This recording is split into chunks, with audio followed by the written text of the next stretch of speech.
Bonjour, ici Michaela, bienvenue à ce 13e épisode. Michaela Lissette-Tiazi. Dans ce 13e épisode, je vais faire démonstration de conférence partie 2. Dans cette deuxième partie, vous allez voir que je parle pas de ma dysphasie. C'est aussi dans mes conférences à moi, je le fais en deux parties. Je fais la première partie plus pour parler de ma différence, puis l'autre partie plus pour parler de l'apnée. Fait que je vais parler de l'apnée, puis on va commencer ça là. Fait que je vais commencer par le bon pour par la règle d'or, parce que j'étais pour vous dire le bon côté des choses. Fait que bon, dans la règle d'or, c'est écrit ne fais pas aux autres ce qu'on n'aimerait pas qu'on fasse. Dans le fond, je vais prendre l'exemple sur l'apnée-cœur. L'apnée-cœur m'a volé 8 000 d'argent. Mais l'apnée-cœur, il n'aimerait pas ça que je vole son 8 000. L'argent qui vole, c'est l'argent noir que j'appelle. C'est la mauvaise argent, moins mérité, l'argent volé. Moi, ce que j'ai fait, l'argent que j'ai gagné, c'est l'argent blanche. L'argent blanche, on la gagne, puis avec cet argent blanche-là, c'est pas juste de l'argent. On réussit à avoir de la chance, on réussit à avoir tout des bons côtés. L'argent noir, on réussit à avoir du valeur, mais avec cette histoire-là que je vais vous conter, parce que j'ai une petite histoire avant de commencer un peu la démonstration du sujet d'apnée. Fait que ça fait bien longtemps de ça, puis ça, j'ai entendu ça dans un reportage. C'est une madame, qui est triste, c'est bien triste, puis on va voir le prêtre. Le prêtre abuse d'elle, font l'amour. Font l'amour ensemble. Fait que bon, la madame, elle tombe enceinte. Fait que le prêtre, la madame va voir le prêtre pour voir est-ce que tu veux m'aider vu que je tombe enceinte, vu que c'est ton petit à toi. Le prêtre, il dit non, arrange-toi. Fait que la madame, elle décide d'adopter l'enfant parce que vu qu'elle n'avait pas d'argent pour avoir l'enfant, puis dans ce temps-là, c'est être vierge, là, être pas marié puis avoir un enfant, tout le monde te regarde des croches, puis ça passait pas bien. Que la madame, une couple d'années après, on s'est marié avec un gars, puis le gars, il savait qu'elle avait un enfant, qu'elle avait adopté un enfant. Fait que le monsieur lui disait tu pourrais aller revoir ton enfant que tu as adopté. La madame a dit ouais, je pourrais aller faire des démarches. Fait qu'elle fait des démarches.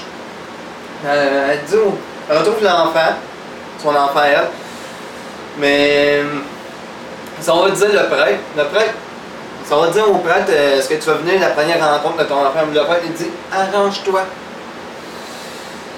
Fait que bon, la madame, elle rencontre l'enfant, mais dès fois c'est un enfant différent. C'est une personne différente là, qui avait une déficience, puis elle espérait pas ça. C'est comme tout comme moment faire un deuil là. On pensait avoir un rêve. Dans le fond, on n'est pas habitué dans la société à avoir une personne différente. Fait que la madame, à un moment donné, elle décide de faire une plainte contre le prêtre. Parce que c'était illégal ce qu'il avait fait. Il avait abusé d'elle, puis elle, c'est quoi qu'elle a demandé juste, c'est d'aller voir son enfant avec elle, puis d'occuper son enfant. Fait qu'ils font les démarches. Fait qu'elle est allée revoir le prêtre. Mais devinez quoi? Le prêtre était assis en fauteuil roulant. Il avait plein de maladies. Puis quand elle a fait sa poursuite, elle était pour aller en cours avec, il est mort de ses propres maladies. Je sais pas combien de maladies il y en avait plus, mais il y en avait plus que une, puis deux. Il y en avait plus que ça. Juste pour faire une introduction, la madame là, aujourd'hui qui est rendue, là, c'est à l'aide d'autres madames sont faites habituées par des prêtres au niveau de la religion. Je ne dis pas que tous les prêtres sont pareils. Ça, c'est une histoire d'un témoignage d'une madame que j'ai écouté. Puis le prêtre, si on remarque bien, il était en fauteuil roulant, il a pas eu toute maladie. On a vu que le destin s'en est occupé un peu de lui, que j'appellerais. Fait que c'est là que c'est juste pour vous faire dire, c'est pas la règle d'or. C'est ça la règle d'or. Si on fait du bien autour de nous autres, on va avoir tout le temps du bien. Puis si on fait du mal autour de nous autres, on va tout le temps récolter du mal. Fait que je vais commencer avec l'histoire d'apnée. L'histoire d'Arnaque, bon, pour ceux qui ne m'ont pas vu en conférence, vous allez oublier, dire, crème, de quoi que tu parles, Mickaël? Mais il faudrait que vous venez me voir. Fait que ça fait 2 ans que bon, je sortais avec une fille là. Une fille qui bon, elle a fait une belle déclaration d'amour. Ça faisait 2 ans que je sortais plus avec. Mais je suis découragé. Tu sais, je cherchais un amour, une autre blonde, la même déclaration d'amour qu'elle m'avait faite. Que je suis allé dans cette rencontre. J'allais taper, bon, moi je cherche une amour sérieuse. Dans cette rencontre, j'ai une personne qui m'a répondu, Mariella, 28 ans, parce que je cherchais l'amour. 28 ans, dans ce temps-là, j'avais 20 ans. Fait qu'à 20 ans, 28 ans, moi, mon dernier gars de garçon, je disais, ben ouais, 28, là, regarde, c'est trop vieux pour moi, là. Tu sais, une fille plus. Même des fois, des plus jeunes, j'en ai sorti avec une plus jeune. Mais. Même des plus jeunes, là, je suis là, j'hésite, là. Mais plus vieux, là. Fait que, Mariella, si tu vois, si vous voyez ceux qui m'ont accueilli cette vidéo-là, vous êtes bien en crise après moi. Bon, Mariella, 28 ans, bon, elle cherchait l'amour. Elle voulait un amour sérieux, mais on voyait, moi je voulais pas être amoureuse d'elle, je voulais juste rester en amitié. Fait que bon, on se niaisait, mais dans le fond, on commençait à se connaître. Fait que Mariella m'a fait rencontrer Rosaline. Pour ceux qui ne savent pas, c'est une histoire d'arnaque que je vous parle. Rosaline a 23 ans. Fait que 23 ans, j'étais là, c'est pas pire, c'est dans mes âges. Fait que Rosaline, une affaire que j'ai pas remarqué, c'est qu'elle dit bonjour, je m'appelle Mariella. Tu sais, la première chrétienne qu'elle m'a dit. Au départ, j'ai pas pris à porter attention. Là. Je me disais, ben regarde, ouais, correct. Puis aussi, elle a fait des choix de réponse.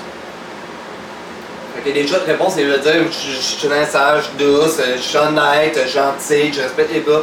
Moi, j'avais juste à dire. Ah, moi aussi, je suis un gars qui respecte les femmes. Moi aussi, je suis honnête. Moi aussi, j'aime pas la jalousie, j'aime pas l'injustice. J'avais juste à répondre. Il y avait plus écrit que ça, là.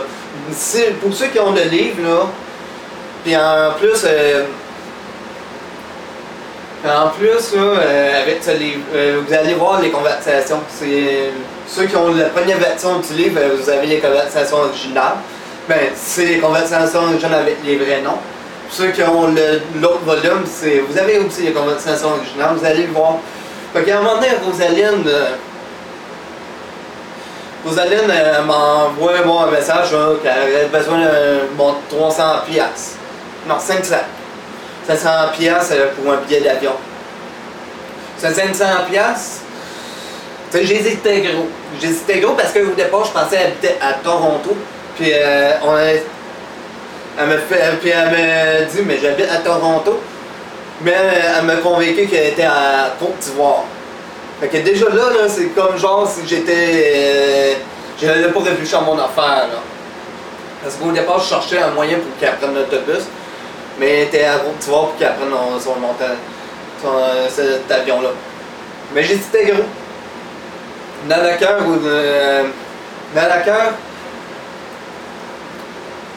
bon, finalement, je l'ai fait par la poste, le montant d'argent. Fait que, à la poste, ils m'ont averti, c'est pas comme s'ils ne m'avaient pas averti, ils m'ont averti. Puis aujourd'hui, à ce temps, je les remercie. Parce qu'ils m'ont. J'ai été 2 fois à la poste. Parce que vu que bon, c'est une vidéo de 15 minutes, je vais faire tout de suite l'histoire au cas. Puis après ça, j'ai été dans un magasin. Là. Dans le magasin, ils m'ont fait du revêtissement. Mais ça, vu que j'ai envoyé que j'ai dit c'était gros, le deuxième montant d'argent, ils l'ont baisé à 300$. Fait que je vais terminer avec ce montant d'argent-là, puis le reste, je vous laisserai voir en conférence. Moi, au PRL, je vous donnerai un 3e montant d'argent. Fait que le 2e montant d'argent, j'hésitais moins qu'avant, parce que je te dis que quand j'hésitais trop, ils ont vu que j'hésitais gros pour qu'ils baissent le montant d'argent. Ça, c'est selon une théorie à moi. Fait que c'était 300. Au départ, j'étais allé à la poste, m'ont refait le bâtiment. Mais finalement, j'ai retiré mon montant d'argent, j'étais allé dans un magasin. Le magasin, comme je vous disais, ils ont fait 0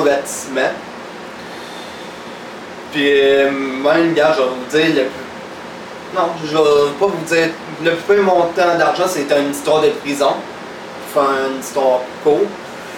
Je t'ai rendu, je pense que c'était dans les 3000 ce montant d'argent-là. Mais juste pour vous dire, là, j'avais pas d'argent. J'avais plus d'argent. Puis, ben, beau que je leur dise, là, j'avais pas d'argent, mais j'avais dit, j'avais marqué combien j'avais dans mon compte. Puis, c'était juste parce qu'il avait calculé. Mais il savait pas que j'avais un autre compte. Mais je t'ai rendu dans ma chambre, en train de pleurer, en train de prier à genoux devant mon lit. Puis si j'avais eu un fusil devant ces arnaques-là, je m'aurais tiré une balle. Juste pour vous dire, là, quand on vient une histoire d'arnaque, là, parce que oui, bon, je fais une vidéo de ça, mais si vous venez le voir dans mes conférences, vous allez en voir plus des extraits. Juste pour vous dire, ces arnaqueurs-là, vraiment, là, c'est une gang de dangereux. C'est ceux qui se disent, on se fait avoir fait un, mais c'est facile de ne pas se faire avoir. Non. C'est quand on dit ce mot-là, c'est le plus pire mot qu'on peut dire. Quand on est différent aussi, là, regarde, on a de la misère. J'ai l'impression que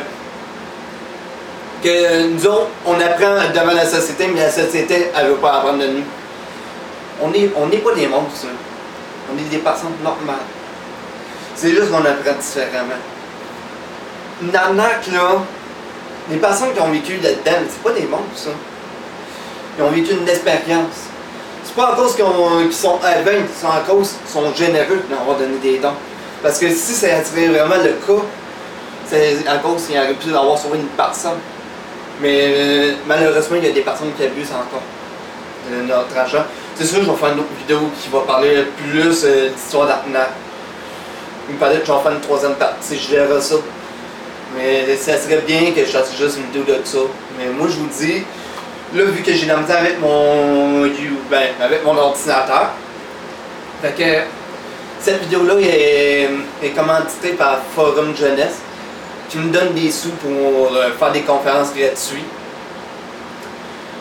Puis aussi, pour faire des vidéos. Ça, les vidéos, je m'attendais pas qu'ils me donnent des sous, mais je leur remercie à Forum Jeunesse. Puis j'aimerais que l'Ariane commence à checker, à éteindre ça. Fait que moi je vous dis, passez une bonne journée. Puis quand vous voyez un montant d'argent sur une arnaque, refusez-le. Puis même si vous faites quelqu'un vous envoie des menaces, écoutez-le même pas et faites-le le contraire. Si on est tous capables de faire le contraire sur les menaces, on est capable de leur prouver de dire qu'ils n'ont pas raison, puis on est capable aussi d'arrêter ça. Parce que c'est nous autres qu'on donne leur énergie. C'est comme un fantôme. Un fantôme, ça prend l'énergie de notre peur. Mais un arnaqueur, ça prend notre argent. Si on donne de l'argent, plus en plus on donne de l'argent, mais plus en plus il va essayer encore. Plus en plus on les écoute les menaces, mais plus en plus ils vont faire les menaces. Fait que je vous dis, une bonne journée.